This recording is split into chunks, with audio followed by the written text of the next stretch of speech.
Nobody should be spared when such a thing happens. Right now, if I were the one, some heads would already be rolling. People would be in the chopping board. I would have dealt with them ruthlessly. I am telling you. What gives him the idea that he can do as he wishes? This is not his personal house, this is not so going. I think the president needs to stop being simplistic. Is there a vacuum post Raila? Play one clip where Ruto has spoken truthfully. A very good day to you. Welcome to Philip Kisia Unscripted. My name is Jedel Cabrera. Here we have conversations that are truthful with Philip Kisia, former Nairobi Town Clerk, leadership and governance expert. He says it as he sees it. Today we're talking about Parliament seeking to reinstate Chief Administrative Secretary positions, which was previously declared unconstitutional. We'll also talk about farmers buying sand as fertilizer. What is wrong in this country? Philip Kisia, thanks for making time once again. Beautiful Friday. How are you? I'm good, man. Yes? Yeah. Life is... It's a Friday. Yeah, it's a feel-good Friday. Yeah. I hope you are also peaceful. You know, this comment section, people come and bash you and come and say, no, this administration, Ruto was appointed by God. Don't talk to him the way you want to. How do you feel about these comments? You see, there's a God and there are gods. I only pray to God. God. With a capital G. Yeah. So those who pray to gods are bound to criticize. Yeah. But so, some of us are very clear. Some of you are very clear. It's God. God. It's Friday. I asked you yesterday what you've seen this week. What has stood out, you know, this week from I believe Sunday to yesterday? What has stood out? Let me tell you what stood out is this is what I picked. The undisputed land that His Excellency the President has acquired, has bought, legally or not, or illegally. Let's assume it's illegal, because I don't think he'll get involved in something that is illegal. And I think the other issue is, what is the other issue? The issue of illicit brew. But let me just comment very briefly before we get into the program. We dive into the program. You know, I even actually did a tweet about this matter because, you know, land issues in this country are very emotive. And my president, my friend, is well aware because he has been acquiring land from the time he left university. From the time he joined KANU, he's been a beneficiary of land allocations and so on and so forth. He has also acquired land rightfully. And he knows, and we all know, that land matters are extremely emotive. So I was taken aback when it came to my attention that His Excellency the President has actually gone and acquired land that is in dispute. That there are some disputes. Okay, there's smoke around that land, and from what I hear, the land even appeared in the Ndungu report. Whether it has been sanitized and cleaned and now it is now available for purchase is a different matter. But for a head of state, you know, who is a unifying factor, who knows very well, because I'm sure he received intelligence reports, he knows that there are people who are occupying that land, whether legally or illegally. These are Kenyans. And I can tell you most probably these are poor Kenyans who are occupying that land. So if I were him, instead of acquiring it, I would have, you know, got my officers on the ground to establish the state of that land, and to find out whether these are genuine squatters, to find out whether they were actually lied into purchasing that land. What is the situation on the ground? And if I were him, I would have done one thing after receiving that report. Because these are poor Kenyans. At 5,000 acres of land, even if you said you wanted to settle 1,000 families, you know each family will come out with 5 acres. Just 5. President William Ruto has been blessed by God. He's one man who has really been blessed. You know, they say, you're coming from where? Coming from? Grass to grace. Or grass to? Grace. To riches. Yes. He is one man who can tell a story. So he knows the pain of being at the low end of the society. So even, I don't know what is in land, because I think he has already too much land. What is he going to benefit by acquiring more land and more land and more land? I know he has a big family. But you know, once you are gone and you're buried in that small little space that all of us, you'll not be given a bigger space. You'll be dropped 6 foot down. I will go 6 foot down. He will go 6 foot down. Jed will also go 6 foot down. And now we are even promoting cremation. Yeah. So, you know, the end game is the same. It doesn't matter how filthy rich you are. But I'm asking myself, where is the humanity? We've lost it. Where is the morality? We've lost it. This is a man who should feel some feelings for these low people. My president, please, even if you have acquired, can the government reacquire it from you so that we can settle these people? You don't need that land. Surely, Mr. President. The other thing was this assignment that has been given by the president, His Excellency the President, and he has delegated this very important responsibility to one Rigathi Gachagua of illicit brew. And I can tell you, well, I mean, I support in principle that we should not have a drunken nation. In principle, I support. Okay? But the way we are going about it is ridiculous. In fact, I read a story somewhere. You know, internet is so bad. It reminds us of the past. It reminds us of things that we did. I don't know whether Godfrey Gachagua is the same man as Rigathi Gachagua. It is. Is he the same man? It's the same man. Because I read somewhere that he used to do things. Yeah. He was a beneficiary of illicit brew. I read somewhere. I don't know that it's true, but I read. So I was trying to understand whether this Godfrey Gachagua and Rigathi Gachagua are different people.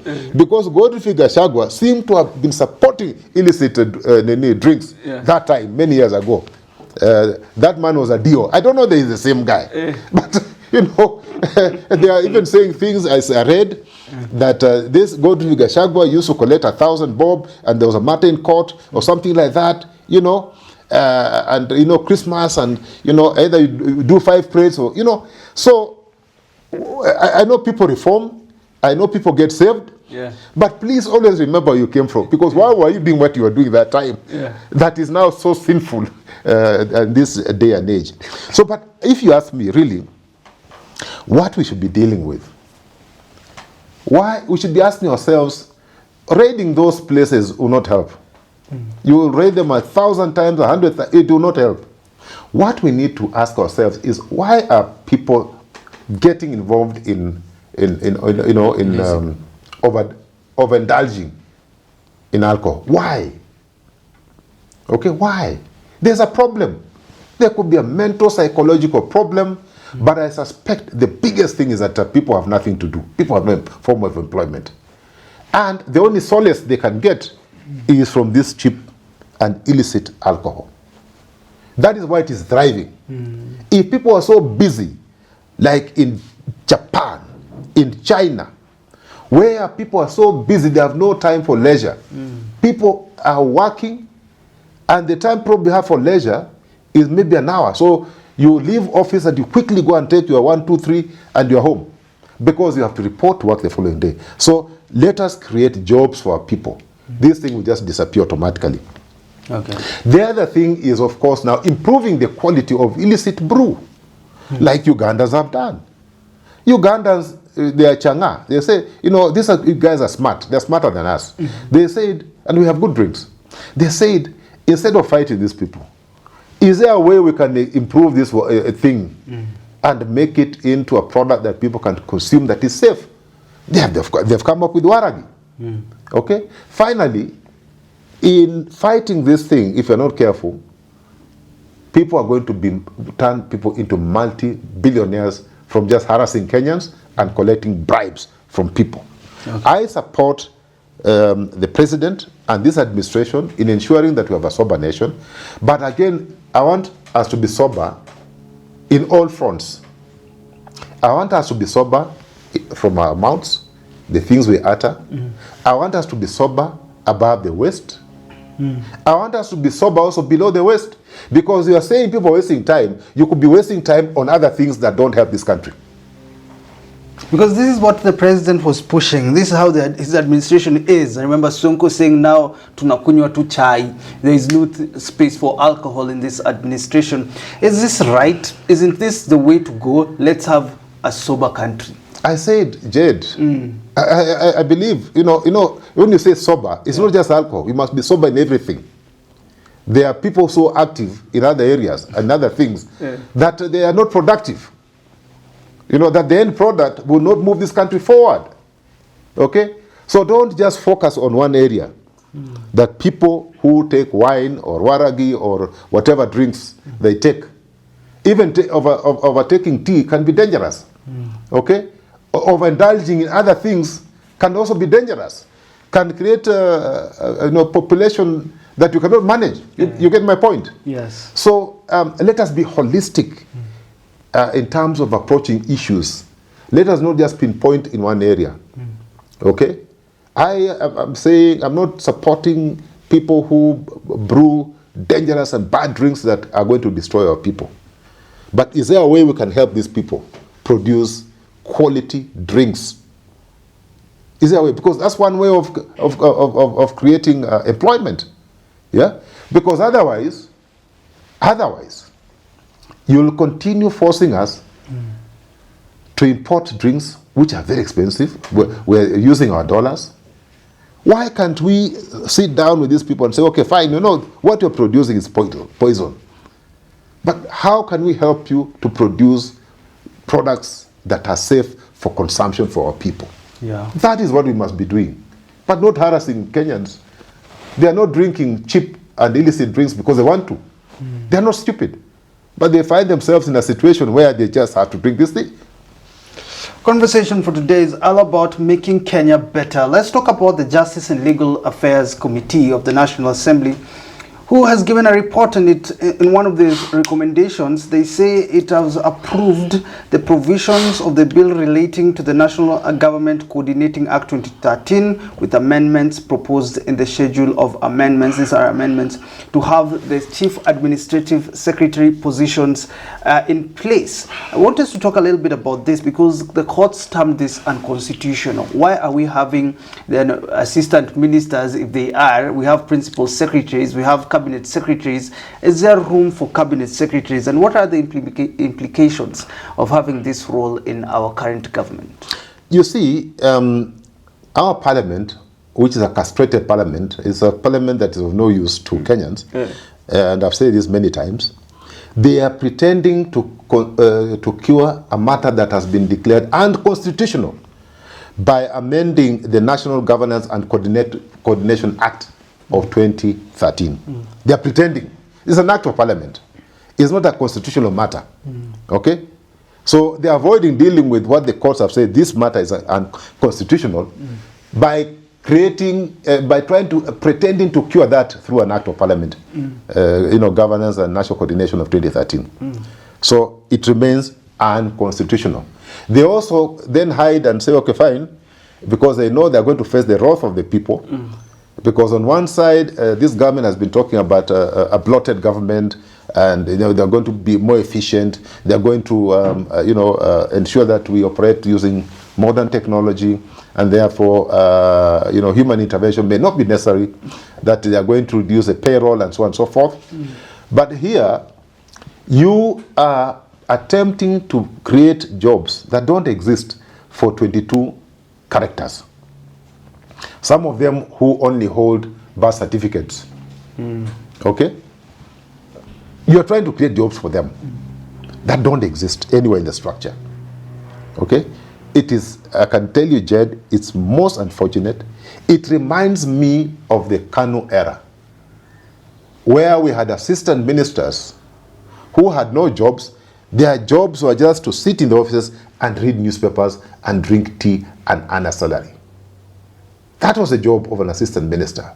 It was not defined. It was not adding any value to the people of Kenya. But again, when you talk about operating efficiently, let us look at the state of, I think it's the state of what? California. The state of California if you look at its GDP, is 2.9 trillion US dollars. State of California, one state. Africa as a whole, I think you have 54 nations. The whole of Africa. Our GDP is what? $2.4 trillion. Now look at the governing structure of the state of California. And then you look at ours, bloated. We are actually nothing compared to, we are actually zero. We are nothing compared to the state of California. Huh? Just try and figure out. Do a parallel. That state producing more than, the GDP is more than entire Africa, with a lean and efficient government, and they're very efficient. And yet here you are bloating, creating jobs that don't exist, that don't mean anything. So if you ask me, Kenyans, what Kenyans must be asking themselves is that who is going to bear this cost? Who is going to bear this cost? Are these people who are being appointed willing to work for free, using their own motor vehicles, using their own fuel, using, if they want to travel, using their own travel money allowances? That some of them are multi-billionaires. They should not even be looking for jobs, for heaven's sake. They should actually be creating wealth for other Kenyans, helping other people to create wealth. Whether stolen or not, but most of them are multi-billionaires. They're thieves, actually. They should be, setting up institutions of helping people, teaching people, training people how to create wealth. But not looking for jobs which don't exist. It is a sad state of affair. And as Kenyans, I think we should not accept this. And we should move to court. Even if he appoints those 22, we should move to court again and stop him from appointing those 22 people. Because they have no use. We don't even know. We are being told that this, I think it's JLAC. They have come up with a job analysis that will define the job specification, that will define the job description. But you see, for you to be able to do a job, you need some authority. I have not heard of anybody who has given a definitive answer so far as the authority that will be attached to that job in order to deliver the job. I just hear that, cabinet secretaries are so busy, they need help. You have technocrats below you. You have principal secretaries. Some of them have 3. Some have 2. Yes. Some, I think, even have 4. Yes. Why, for heaven's sake, would you need another hand to help you do what? I think this is an issue of inefficiency. If William Ruto has discovered that the people he appointed are incompetent, can he appoint other Kenyans who are competent to do the job? Is this purely politically motivated when you look at these CS positions? Can we just say this is purely for politics? Of course. Has anybody bothered? Does anybody care to tell you what value this position brings? What value are they going to bring? Do we really need it? Because see, this is a situation where a job is looking for somebody. A job is actually looking for somebody. Not the other way that you are forcing. What madness is this one? It's the job looking for you. Job is looking for you. No, look for the job. So what? Surely. Yeah. Why, if William Ruto has some debts left to pay, I've seen he has appointed some people to ambassadorial positions, whether they qualify or not. That's okay. He's done the president. Will face him 27, or maybe Jimmy Onjigi says maybe even before 27, and ask him questions, and hard questions. So let him not. He should focus on delivering. But if he really must pay debts, political debts, let him get these people jobs elsewhere.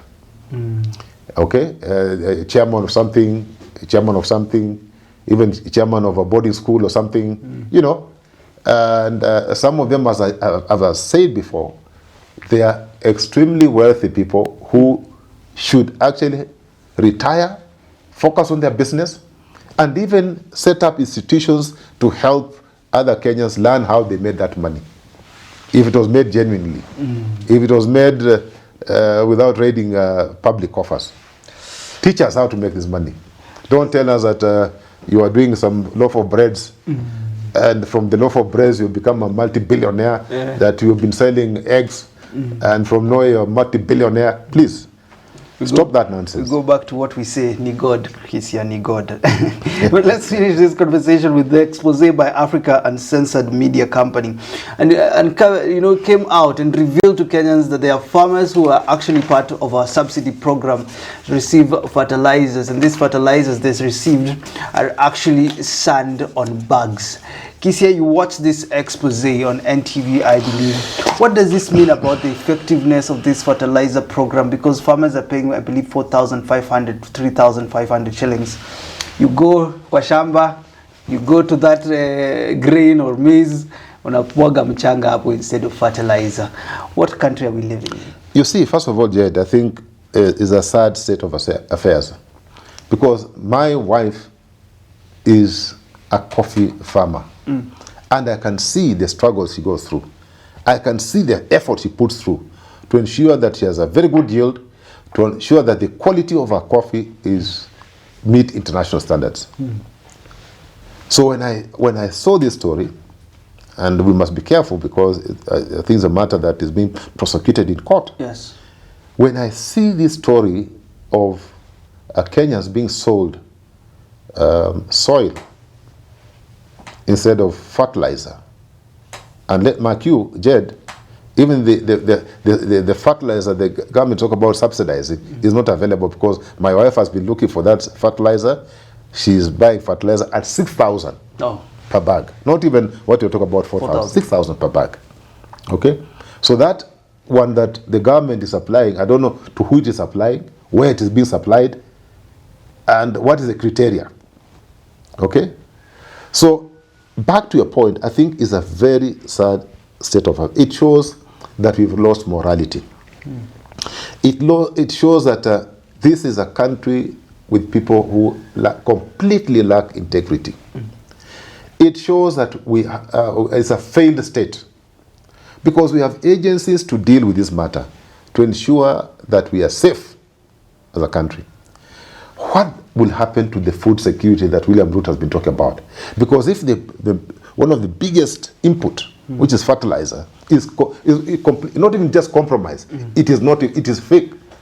It's not even, at least give us poor fertilizer, because you know the harvest will be maybe average. Yes. Because the fertilizer is poor.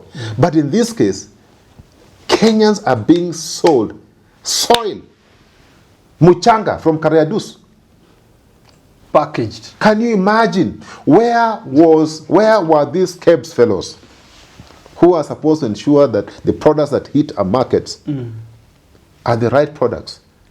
Where was KEBS? Where was National Cereal Produce Board, whatever you call them?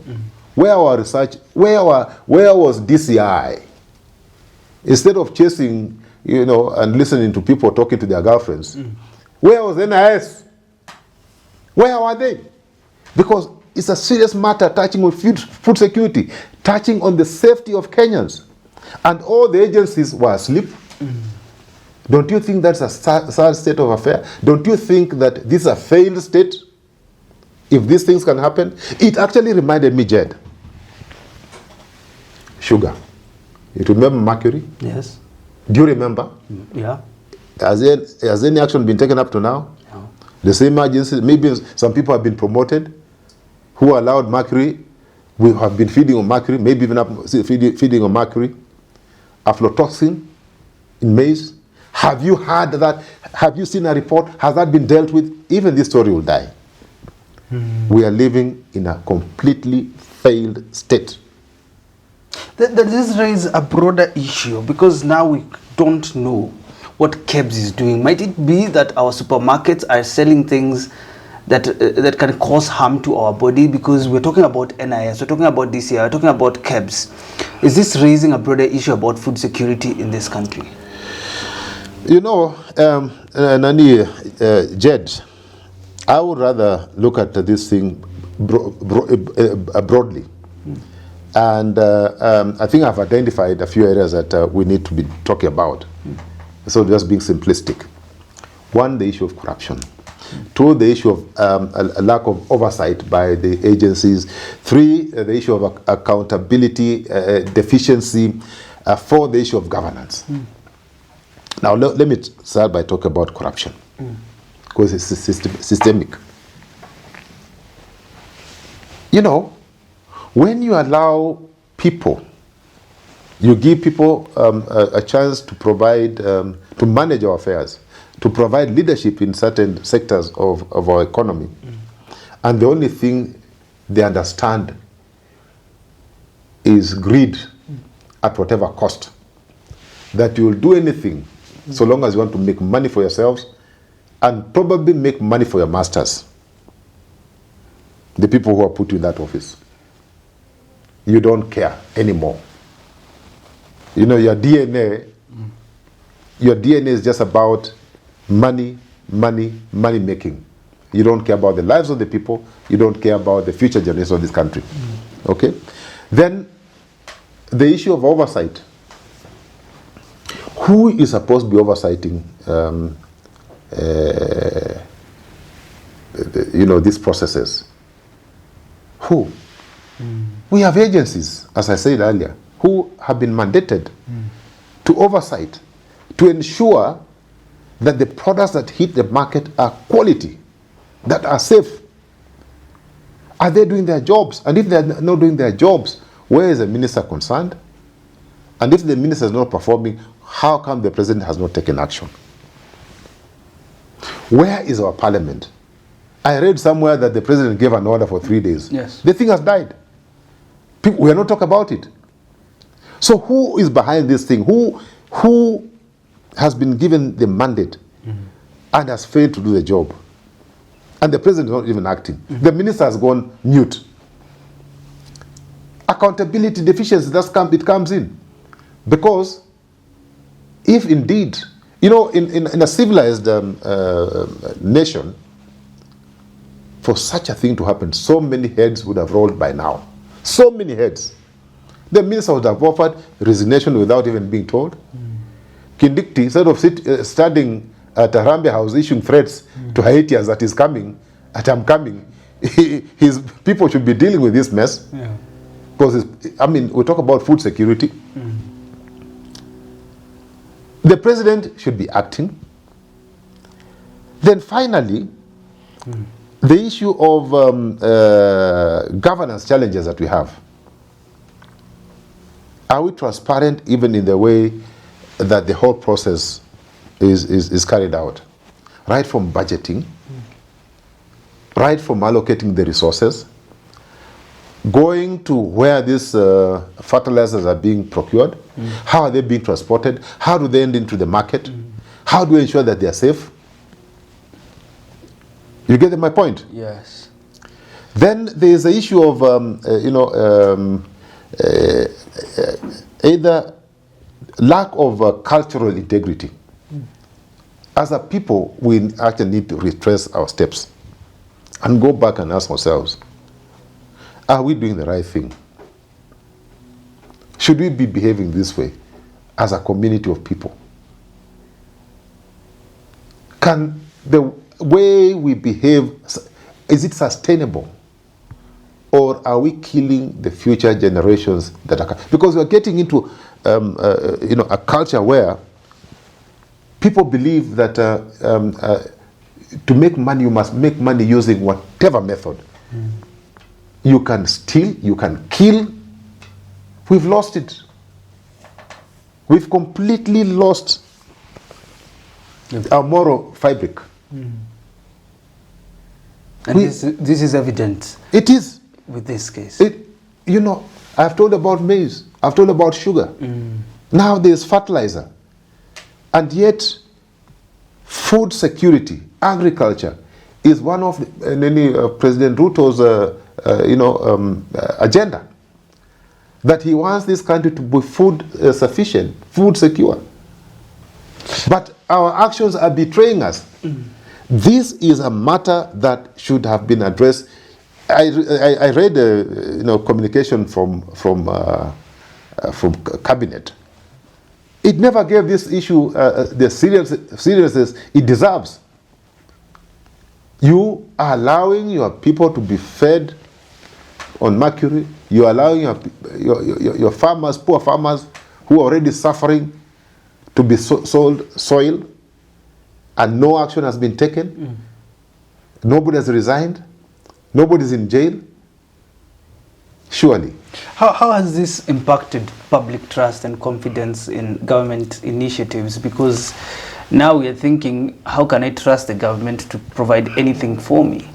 If, as a farmer, you are spending your hard-earned money, and I can tell you, farming in this country is difficult.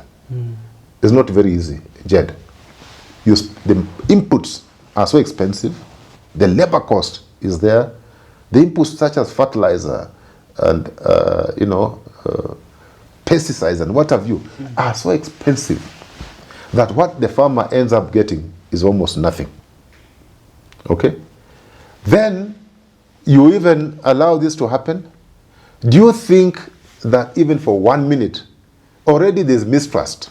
Already people are not very sure. Already people are questioning whether this subsidized fertilizer thing would work. So forget about even providing subsidized fertilizer. You are now allowing Kenyans to be sold soil. Do you think they can trust you even for 1 minute? Already they had put question marks. They are waiting to see whether it will work. They say for once maybe this thing will work. It has failed. It's not working. They are getting, they're being sold soil that they already have the soil. Yes. The difference being that this one has been packaged and branded. That's the only difference. But they already have the soil. So what is our call to action as we wrap up? When we finish meetings, you're told, what is our call to action now, Kisia? A call to action to our government. You see, this government needs to be serious. And there are 3 or 4 things that are picked. Number 1, Jed, we need to improve the regulatory framework. Make it very stringent so that people cannot escape. So that people who operate out of that framework are dealt with severely. That becomes a lesson to anybody who may want to get into that space. The other thing is about transparency and accountability. We must make sure that people we get into office operate transparently and are held to account for their actions. Nobody should be spared when such a thing happens. Right now, if I were the one, some heads would already be rolling. People would be in the chopping board. I would have dealt with them ruthlessly. I am telling you. Okay? But is it happening? No. Then, of course, we need to engrave our society with a culture of integrity. That, please, you can make money by doing the right thing. You don't have to make money by doing the wrong thing, by selling your fellow citizen poison, by harming your fellow citizen, and also just understanding that money or wealth you have acquired rightfully, okay, that the generations that come will enjoy that money, and blood will never be on your hands. Because some of these things that we are doing just for making money is destroying the community, the society, and one day, if you escape as a person who is doing it, you may escape, yes, because you are clever. You can avoid the system, or you can work with the system to defraud Kenyans. You'll escape. But the generations that will follow you will also suffer, because you have inflicted pain and suffering to the people that you're serving. Finally, we need to ensure, because we have very stringent and proper procurement processes. I can tell you, because I have served government, and I can tell you we've improved our procurement process as we move along. What we actually now need to do is just to ensure that people follow the laid down procedures when procuring goods and services on behalf of government. And those who deviate from what has been defined, action follows. And action does not mean transferring that officer to another ministry so that he or she can go and make other mistakes. So he or she can go and harm Kenyans in a different way, in a different space. It means sacking that person and sending him to jail or sending her to jail. That is what, those are the interventions that we need to put in place as a people of this country. But right now, that responsibility squarely sits in William Ruto's government. He should ensure that this is done. Well, thanks for tuning in to this conversation. This Friday, Philip Kisia tells the president the buck stops with him. Philip, final message as people are heading for the weekend. Well, my president, you know I'm your friend. You know we've worked together. You have a chance to serve this country and make a difference. Please make a difference, positive difference. Until we do talk again, have yourself a lovely weekend. I'm Gerald Kabiro here with Philip Kisia for Philip Kisia Unscripted.